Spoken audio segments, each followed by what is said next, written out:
तो आदाब, नमस्कार, गुड इवनिंग, सत श्री अकाल। एक बार फिर आप तमाम लोगों का स्वागत है क्राइम तक की कहानी के इस एपिसोड में। उम्मीद है पूरी फैमिली अच्छी होगी, अपना ख्याल रख रही होगी। 14 दिन की पुलिस कस्टडी के बाद आज आफ्ताब को जुडिशियल कस्टडी यानी कि न्यायिक हिरासत में तिहाड़ जेल भेज दिया गया। यही नियम है, यही कानून है किसी भी मुलजिम को, क्योंकि जब तक अदालत का फैसला नहीं आ जाता तो वो मुलजिम ही होता जिस पर इल्ज़ाम हो। तो 14 दिन तक मैक्सिमम पुलिस अपनी हिरासत में उसको रख सकती है। 5 और 5 2 बार 10 दिन ये हो गया और 4 दिन अगली बार, मतलब 14 दिन आज ख़त्म हो गया। तो पुलिस को अदालत में पेश करना पड़ा और पुलिस ने कोई पुलिस रिमांड मांगी भी नहीं, क्योंकि उन्हें पता मिलेगी नहीं। तो अब 14 दिनों के लिए, मतलब 14 दिनों की पुलिस हिरासत के बाद आफ्ताब अगले 14 दिनों के लिए तिहाड़ जेल पहुंच गया। कहते हैं टेक्निकली अगले 14 दिन, क्योंकि जेसीबी यानी जुडिशियल कस्टडी 14 दिन की बढ़ती रहती है जब तक कि मुकदमे का फैसला ना हो जाए। तब पुलिस हिरासत से निकलकर तिहाड़ जाने का मतलब क्या हुआ? मतलब ये हुआ कि अब उससे कोई पूछताछ नहीं होगी। फिलहाल पुलिस के हिरासत में तो पूछताछ चल रही थी, जेल के अंदर कोई पूछताछ नहीं होगी। अब जब भी ज़रूरत होगी, जैसे अभी जो खबर आ रही है वो ये है कि फॉरेंसिक जो एक्सपर्ट्स हैं वो उसका जब नार्को टेस्ट करेंगे तो उसके लिए उसको जेल से निकाल कर बाहर लाना पड़ेगा और इसकी इजाज़त मिल जाएगी। तो अब नार्को टेस्ट हो सकता है मंडे को उसका हो, क्योंकि पॉलीग्राफ टेस्ट कंप्लीट हो गया है। तो मंडे को नार्को टेस्ट होगा जिसमें बाकी जो सारी चीज़ें हैं वो सामने आएंगी। दिल्ली पुलिस ने ऑफिशियल अभी अपना स्टेटमेंट एक जारी किया है कि फ़िलहाल उनको जो डीएनए के जो सैंपल भेजे थे टेस्ट के लिए, जो उन्होंने बोन्स और बाकी चीज़ें बरामद की थी, अभी फॉरेंसिक लैब से उसकी रिपोर्ट नहीं आई है। कुछ जगह पे ये खबर चली थी कि डीएनए मैच कर गया है श्रद्धा के पिता से और वो श्रद्धा ही है, लेकिन दिल्ली पुलिस ने इसका खंडन किया है। जॉइंट जो बल्कि स्पेशल कमिश्नर है उन्होंने एक स्टेटमेंट दिया कि अभी हमें डीएनए की रिपोर्ट का इंतज़ार है। तो ये तो रहा आफ्ताब के केस के अपडेट के ऊपर। 15 साल पहले ठीक आफ्ताब और श्रद्धा जैसा एक और केस इस देश में हुआ था। डॉक्टर हर्ष शर्मा, फॉरेंसिक के बहुत बड़े सीनियर जाने माने नाम, इत्तेफाक से उन्होंने उस केस पर काम किया था और उन्होंने मुझे जो चीज़ें बताई, फिर उसके पर जो रिसर्च किया, तो पूरी कहानी है। और उस कहानी को देखकर उम्मीद यही जगती है कि अगर वो केस सुलझ सकता है तो फिर श्रद्धा का केस भी आसानी से सुलझाया जा सकता है। दोनों केस में बहुत ज़्यादा सिमिलरिटी है, बहुत ही ज़्यादा। 2007 की बात है ये। 2007 अप्रैल का महीना था। भोपाल से करीब 70 किलोमीटर की दूरी पर एक जगह है रायसेन। उसी रायसेन के इलाके में एक जगह पर जिसका नाम था काला जोरा पुलिया, यहाँ पे कुछ राहगीर गुजर रहे थे। उन्होंने देखा कुछ बॉडी के पार्ट्स फेंके हुए हैं। पुलिस को खबर दी। पुलिस की टीम वहाँ पर पहुँचती है, जाकर देखती है तो एक लाश के कुछ टुकड़े वहाँ पर फेंके हुए थे। जो टुकड़े थे वो क्या क्या थे? 2 कटे हुए हाथ, 2 कटे हुए पैर और सर, स्कल, बस ये चीज़ें थी। पुलिस फ़ौरन मौके पर पहुंचती है और इन सारे लाशों के टुकड़ों को समेटती है। इसके बाद इसे पोस्टमार्टम के लिए भेज दिया जाता है वहीं भोपाल में। अब ये सारी चीज़ें भेज दी गई। जो चीज़ें मिली उसके बाद जो शुरुआती जांच हुई तो उससे ये पता चला कि ये जो लाश मिली है ये लगभग अब एकदम मतलब डिकम्पोज होना शुरू हो गई थी। इसका मतलब है कि ये लाश कम से कम 3-4 दिन पुरानी थी। एक लाश को डिकम्पोज होने में अमूमन इतना ही वक्त लगता है। तो उस लाश की हालत को देखकर पहली नज़र में ये आइडिया हो गया कि ये 3-4 दिन पहले इसको मारा गया था। जो सर मिला उसके अलावा जो दोनों हाथ थे वो एल्बो से कटे हुए थे, पैर थे, लेकिन बाकी बॉडी के पार्ट्स मिसिंग थे। कुछ बाल भी मिले इस बॉडी के साथ, बॉडी के टुकड़ों से चिपके हुए बाल लंबे थे। उन्हें देखकर अंदाज़ा हो गया कि ये किसी फीमेल की बॉडी है। अब पुलिस ने इधर अपनी जांच शुरू की, उधर फॉरेंसिक टीम ने अपनी जांच शुरू की। इसके बाद जो लाश के टुकड़े मिले, बाकी उन चीज़ों के ज़रिए ये अंदाज़ा लगाया गया कि मरने वाले की उम्र करीब 30 से 35 साल के दरमियान होगी। जब उसकी ऑटोप्सी और बाकी चीज़ें की गई तो ये भी अंदाज़ा हुआ कि जिसकी लाश है ये पहले प्रेग्नेंट रह चुकी है। अब ये भी जानकारी मिल गई। अब लेकिन बाकी चीज़ें कि बॉडी किसकी है, क्योंकि सर तो मिला लेकिन चेहरा ठीक ठाक नहीं था। तो अब बाकी के लाश के टुकड़े मिले तो बात आगे बढ़े। तो फॉरेंसिक टीम और पुलिस को उम्मीद थी कि जल्द ही उन्हें बाकी के लाश के टुकड़े मिलेंगे, और ये उम्मीद गलत भी नहीं थी। इस लाश के टुकड़ों की बरामदगी के ठीक 4 दिन के बाद एक भोपाल के ही लोअर लेक में, छोटी नदी में, वहाँ पर एक बैग तैरता हुआ मिलता है। एक नीले रंग का बैग था और उस बैग पे किसी की नज़र पड़ी। बैग को किनारे लाया गया, बैग खोला गया। उस बैग के अंदर इंसानी लाश के कुछ टुकड़े थे। अब उसमें जो टुकड़े थे उन सारी चीज़ों को जब निकाला गया और पुलिस को बताया गया, तो इससे पहले रायसेन के पास से जो लाश के टुकड़े मिले थे 4 दिन पहले, उसकी याद आई। तो पता चला शायद ये उसके बाकी का हिस्सा हो सकता है। अब इसी के बाद उन टुकड़ों को और जो पहले मिले उन दोनों टुकड़ों को मिलाया गया, मैच कर गया, क्योंकि जहाँ से कोहनी कटी थी, हाथ कटे थे, पैर कटे थे, और जो उधर बॉडी के पार्ट्स मिले वो लगभग वही हिस्सा थे जो अधूरे थे अब तक। अब दोनों जब अलग अलग मिला तो उससे पूरे हो गए। अब यहाँ तक लाश के टुकड़े तो मिल गए, लेकिन जिसका कत्ल हुआ वो कौन है, कातिल कौन है, भी इसका कोई सुराग नहीं है। अब पुलिस ने ध्यान दिया कि जिस बैग में ये लाश के टुकड़े मिले, जो भोपाल की लेक में, उस बैग के ऊपर ब्रोनेक्स लिखा हुआ है, BRONX, ब्रोनेक्स।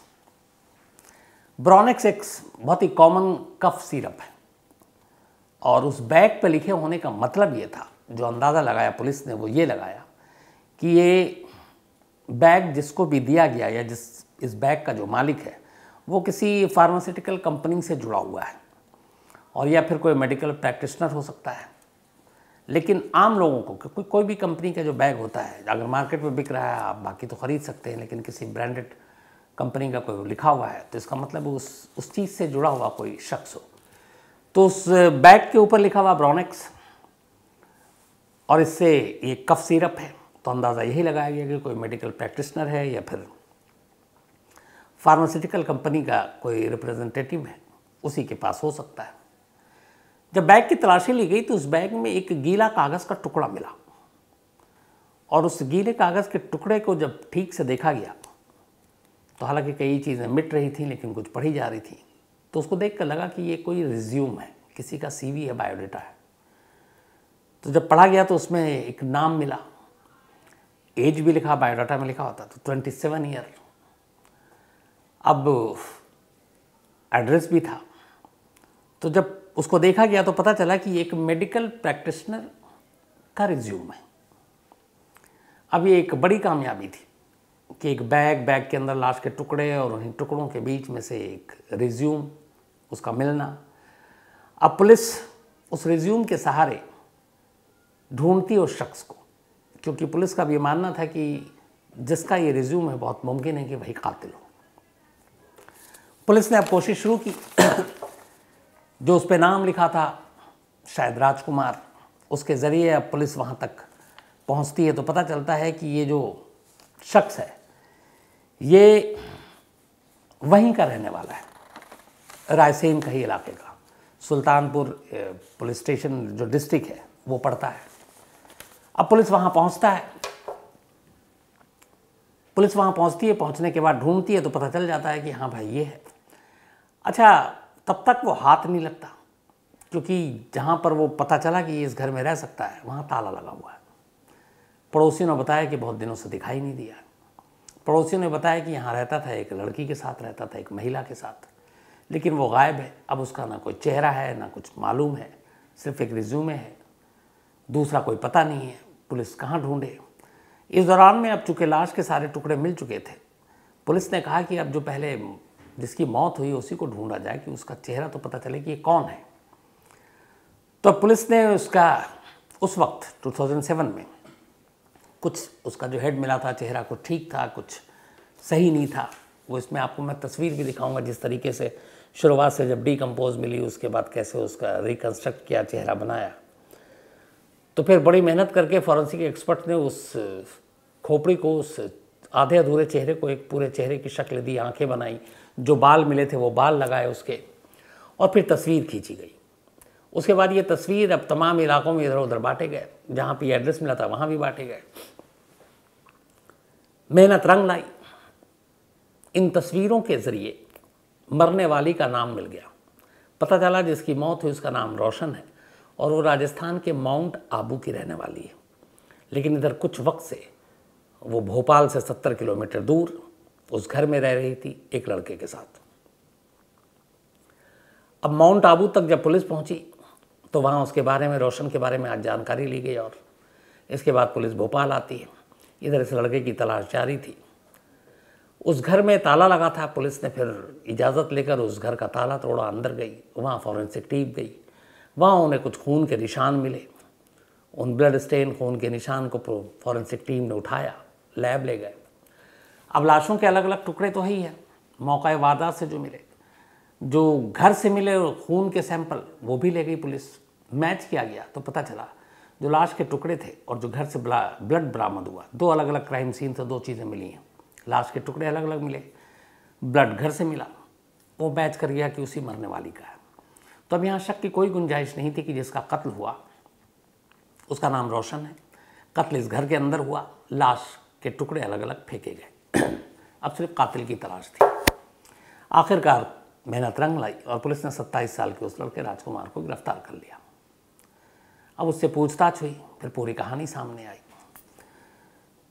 रोशन माउंट आबू में रहा करती थी, ऑलरेडी शादीशुदा थी, उसके 2 बच्चे थे, पति के साथ बनी नहीं, फिर उसने अपने पति को छोड़ दिया।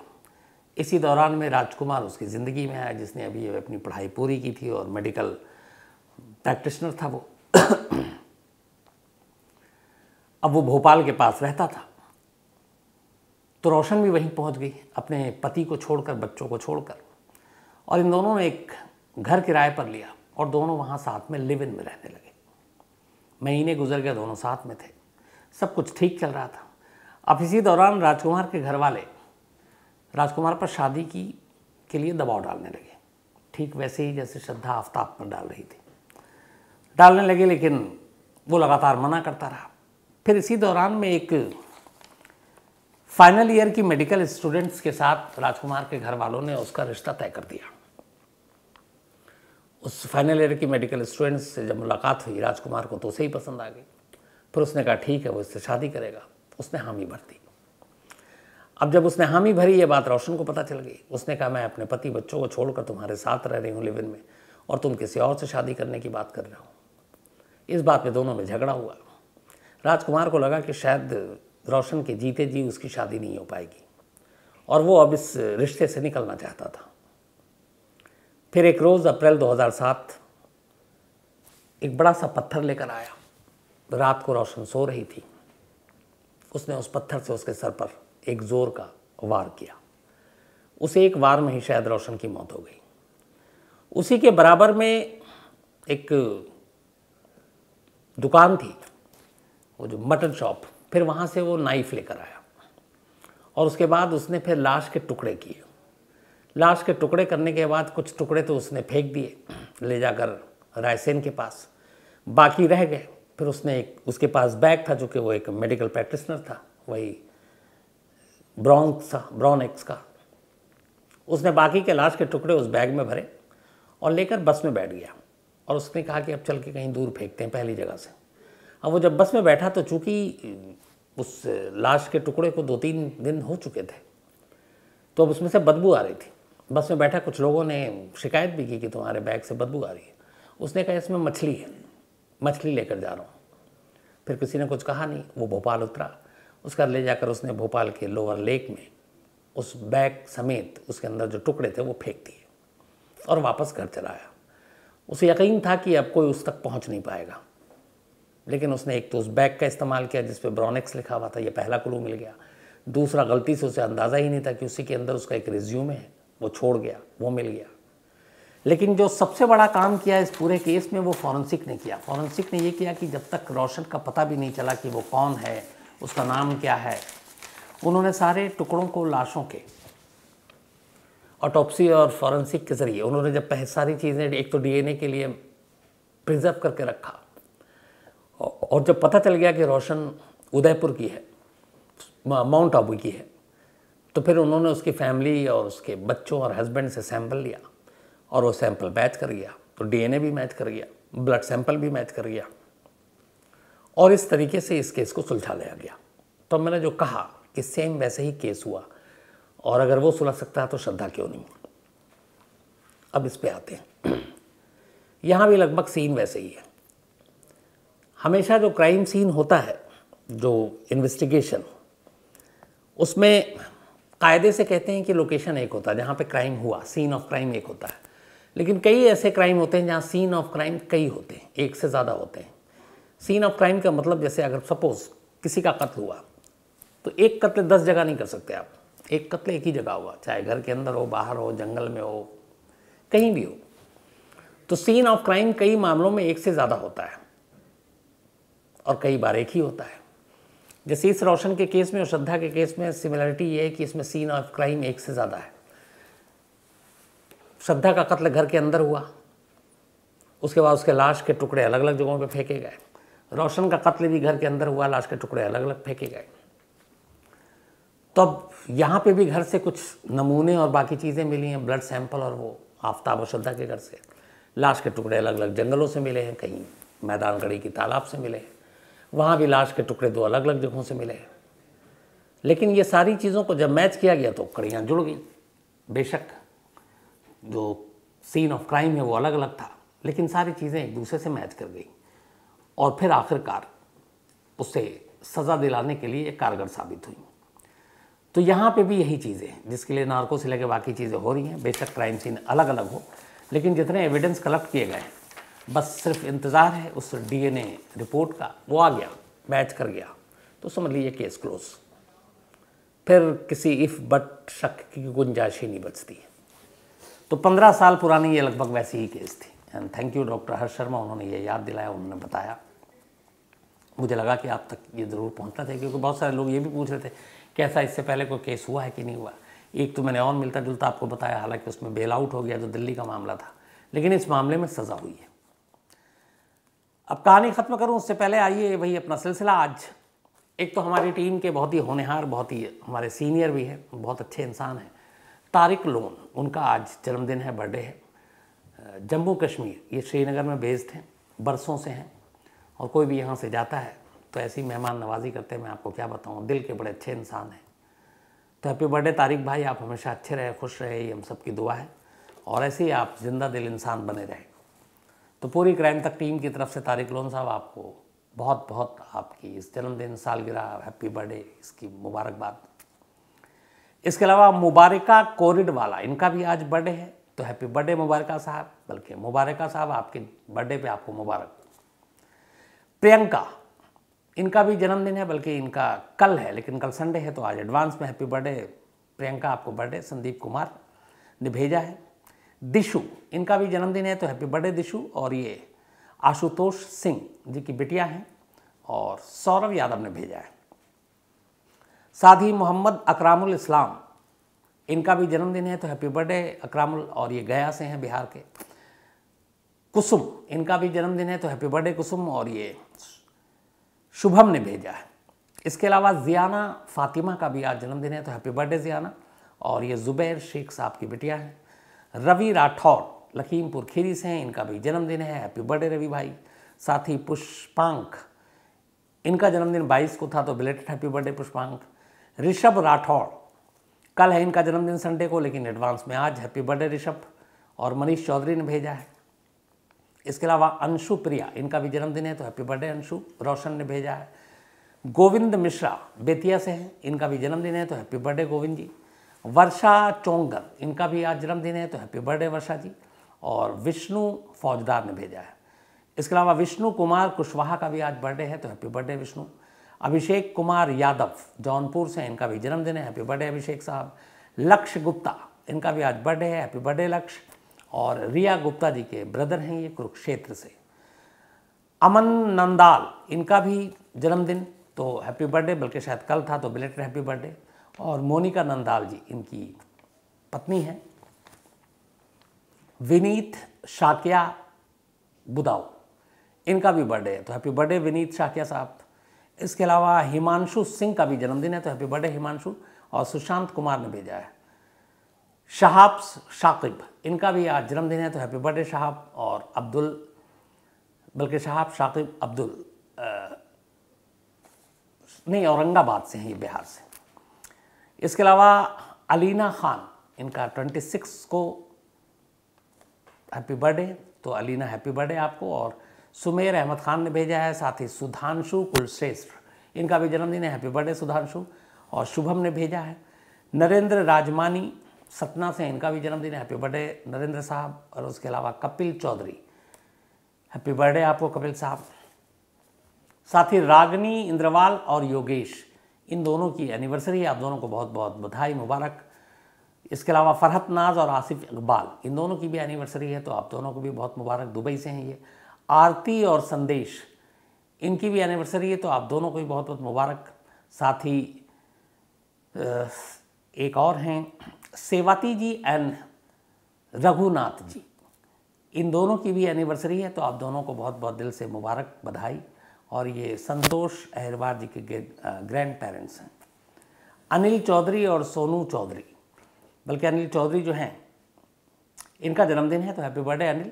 और सोनू चौधरी जी ने भेजा है, ये नेवी में है।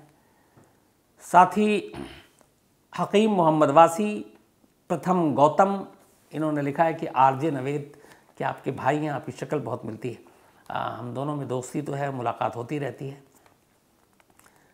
इसके अलावा गरिमा यादव, इन्होंने कहा श्रद्धा को लेकर बहुत सारे लोग सोशल मीडिया पर हेट वो फैला रहे हैं, वो सही नहीं है। वो एक लड़की है, एक तो उसकी इस तरीके से मौत हुई, और मैं गरिमा जी आपसे सहमत हूँ। एक तो मुझे हमेशा ये कहना होता है कि एक इंसान के साथ आपकी कितनी दोस्ती, दुश्मनी, नफ़रत, प्यार, मोहब्बत है, चलिए आप उसके साथ जीते जी सब कुछ कर लीजिए। अगर किसी इंसान की मौत हो जाती है, चाहे वो मुझे लगता है कि कैसा भी हो, तो उसके बारे में बुरा भला नहीं बोलना चाहिए। और ख़ासतौर पर श्रद्धा के बारे में अगर मैं बात करूं, कई लोग जैसे उन्होंने लिखा है कि वो माँ बाप के मर्ज़ी के ख़िलाफ़ गई तो ऐसा हुआ, ठीक किया, ठीक हो गया, ये कोई जस्टिफिकेशन नहीं होता है। जो गलत है वो गलत है, और ऐसी चीज़ों में इस तरह की नफ़रत भरी बातें तो बिल्कुल नहीं करनी चाहिए। तो मैं गरिमा जी आपसे सहमत हूँ पूरी तरह। इसके अलावा दिवी जी गोगिया, इसका मैं जवाब दे चुका हूँ। दिवी जी, जो आपने पूछा कि अगर आफ्ताब नार्को से इनकार कर देता टेस्ट कराने से तो क्या होता, तो बिल्कुल नहीं होता। इसके अलावा हरी सिंह राठौर साहब, थैंक यू आपके मेल के लिए। Aarti Negi, thank you so much और ऑल द बेस्ट। ये कैबिन क्रू का कोर्स कर रही हैं, तो खूब आगे बढ़ो, नाम रोशन करो माँ बाप का। और आशा नेगी जी इनकी मम्मी हैं, तो उनको मेरा प्रणाम बोलना। और गौरव नेगी, हाय, इनके ब्रदर हैं। एंड थैंक यू कहानी सुनने के लिए। इसके अलावा Shanu Yadav, thank you so much आपका। और आशीष कोटपुतली, आशीष कोटपुतली, आपने जो कुछ लिखा है, मेरा बस उस बारे में यही कहना है कि कोई भी जो क्राइम होता है, क्राइम करने वाला मैं बार बार कहता हूँ कि सिर्फ और सिर्फ एक क्रिमिनल होता है, एक मुजरिम होता है। वो किसी धर्म, किसी जात, किसी इलाका, उससे आप उसको जोड़ कर ना देखें। बस सिर्फ इस नज़र से देखें कि वो एक क्रिमिनल है, उसने एक जुर्म किया है, और उसके लिए जो मैक्सिमम सज़ा होनी चाहिए वही होनी चाहिए। उसके साथ कोई हमदर्दी नहीं, इसलिए भी हमदर्दी नहीं कि हमारा रिश्तेदार है तो हमदर्दी करूं, हमारे धर्म का है तो हम हमदर्दी करें, हमारी ज़ात का है, हमारे इलाके का रहने वाला, बिल्कुल नहीं। क्रिमिनल के साथ हमेशा क्रिमिनल जैसा ही व्यवहार होना चाहिए। तो आज कहानी में इतना ही। अब आपसे मुलाकात होगी मंडे को किसी नई कहानी के साथ। कोशिश करूँगा मंडे से जो अपनी पुरानी कहानियों का सिलसिला है, क्योंकि ये भी बहुत दिन से चल रहा था, 2 हफ्ते तो हो गए, लेकिन मेल इतने आते हैं आप लोगों के कि श्रद्धा आफ्ताब की अपडेट कहानियाँ, तो मैं भी मजबूर हो जाता हूँ। लेकिन मंडे से फिर हम लोग अपने वहीं, मैं इसका अपडेट तो ज़रूर देता रहूँगा, लेकिन कहानियों का सिलसिला वही पुराना, बाकी जो दुनिया भर की और कहानियाँ, इस दौरान में और भी बहुत सारी ऐसी कहानियाँ आई जो मैं सुना नहीं पाया, लेकिन मंडे से कहानियों का नया सिलसिला शुरू करेंगे। अपना ख्याल रखिएगा, अपनों का ख्याल रखिएगा। Thank you very much.